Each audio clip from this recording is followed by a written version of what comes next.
You need to bulk if you want to gain strength and mass.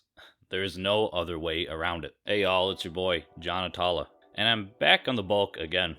Now, I know about 2 months ago I said I was going to do a cut, and I did do a mini cut and got a little bit under 180. And then I realized, what was really the point of this cut?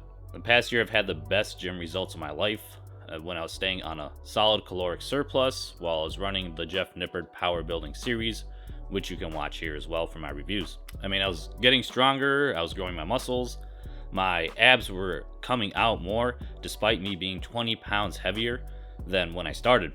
Everything was going well. So what was the point of this cut? What was the point of me cutting? I honestly think just like posting on YouTube got to me, and I wanted to look a little more, shredded aesthetic for these videos.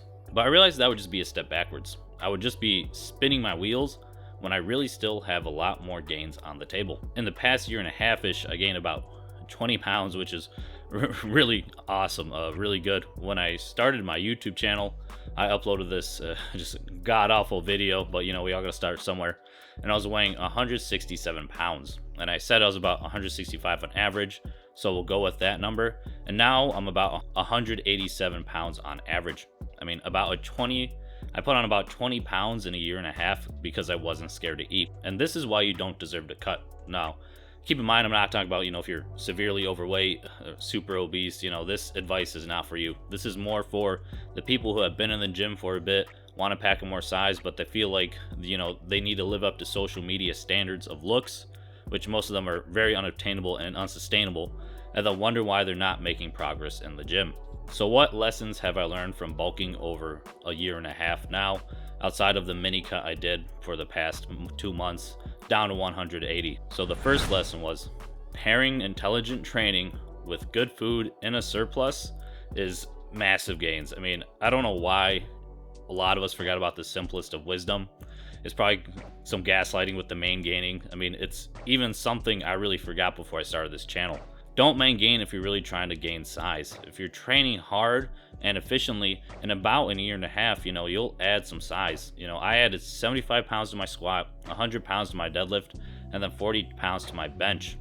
And I would say I'm a low tier advanced lifter, but my progress this past year and a half felt a lot quicker than other training periods I had before. I mean, I swear guys, it took me longer to get from 135 pound bench to a 225 pound bench than to a 315 pound bench. Well, that might be a little exaggeration, but it definitely didn't take me longer from the 1 plate to the 2 plate. You know why? Because when I was trying to bench 2 plates, 225 pounds, I was staying around 150 pounds. I wasn't trying to gain weight. I mean, I was training really hard, but I wasn't giving my body the fuel to grow. I was just spinning my wheels over and over again. I wasn't doing powerlifting programs either. I just tried benching, 3 sets of a standard progression every single week. And then I couldn't get another rep for a long time. I was just spinning my wheels. My body wanted to grow. I was training hard. I was training frequently, but I wasn't giving it the fuel to grow. If you're within your first 2 years of lifting, we can maybe even expand this to 5 years of lifting. Why are we not eating more? We don't need to gorge ourselves. We don't need to pack on a ton of weight super fast. But I gained 17 pounds in a year and a half, and I'm still about 15% body fat percentage according to my last bod pod test. And I'm just a little bit heavier now, so let's say 60. Just eat and grow. If you're missing the training intelligently part, check out my ebook in the description, and they'll get you out on a solid beginner program to get started. So lesson number 2, you don't have to track calories to bulk. Now, first disclaimer, I do think everyone should track calories, let's say for a month or 2, just to really see what you are eating. It's essential knowledge in the 21st century, in my opinion, to see a piece of bread and be how many calories, how much protein is in this, just to understand the caloric intake of what you're eating. It's way more important now since we are sedentary, we love sugar, and we love fat. But you don't need to. It's not necessary. I mean, for me, I'm a lucky guy. I'm naturally hungry. I have an appetite. But it was when I hit that 180 pound plateau, I was there for 2 months. I understood I needed to eat more because I was stuck there. The scale will tell you if you need to eat more or less. If you've been the same weight for over a month and you want to get bigger, it's not complicated. It's time to eat just a little more every day. Add a nut mix to your day that's 500 calories, eat a bagel with some butter Eric Bugenhagen does. have a whole playlist of like quick meals right here. They're a bunch of shorts. Don't overcomplicate it. Literally, my extra calories for the day were like, it was like nuts and popcorn for the last couple pounds on the last bulk before the mini cut. Now, I know popcorn's a cutting food, according to Greg Doucette, but whatever, guys. Tell me if you feel satisfied after eating a bag of popcorn. I never have once. One bag is like close to 500 calories. It has like, it's fiber, small amount of protein, it's easy to smash. It's just solid amount of carbs. So in my opinion, it's a really good bulking food. Find your foods that you can eat consistently and know generally how many calories are in these foods. Now, like I said, you don't have to track, but it's good knowledge. When you have this basic knowledge, it's a lot easier to gauge how many calories you are consuming.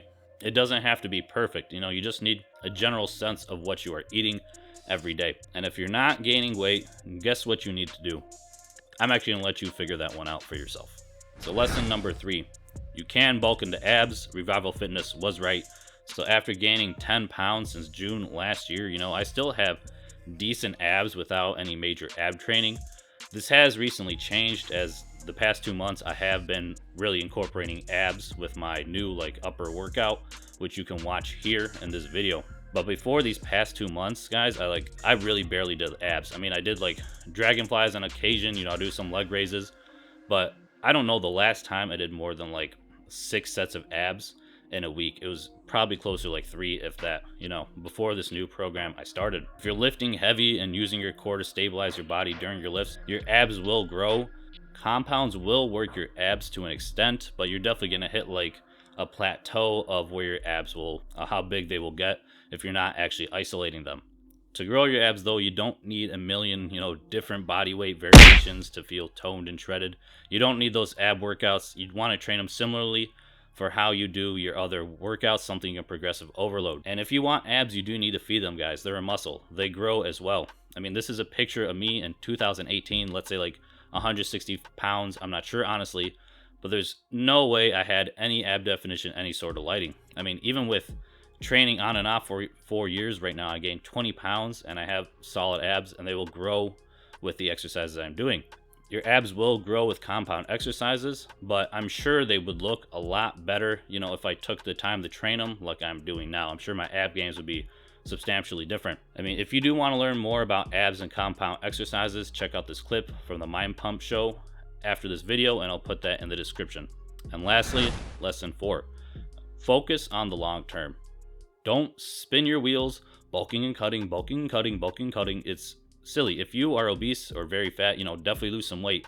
But if you're like an average person, maybe even a little chubby, I do not think you need to cut. You don't have any muscle to cut. You have nothing.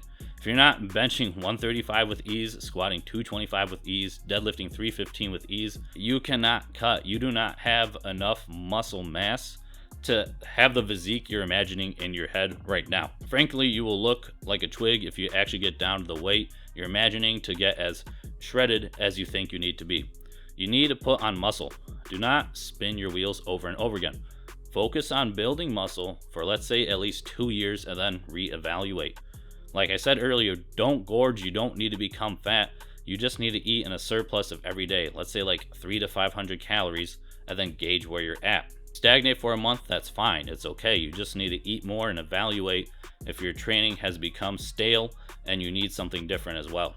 With these points, I'm assuming your training on point, your sleep is on point, and your consistency is on point, and your stress is managed if you want to grow. If you're eating a surplus and none of these things are managed, you won't grow as efficiently as you could. They're all very important factors, so don't neglect them. And building muscle takes a really long time. So why are we making this longer with random cuts we don't need to do? Don't gain 5 pounds of muscle, then lose 2 pounds of it during a cut. I'm exaggerating, but I hope you get the idea. Don't keep yo-yoing. It's silly. I really can't imagine where I'd be if I had the consistency like years ago as I did now. I'd be huge. I'd be a monster. Focus on the long-term goal. Get strong, get big. You can do both and you will look amazing in a t-shirt and even with your shirt off. Stay consistent and you will be rewarded. So these are my 4 main lessons from bulking for, a long time now, guys. If you need help on meals during your bulk, check out this easy meal prep video I have here. It's like 3,500 calories, and I look forward to talking to everyone in the comments. Peace.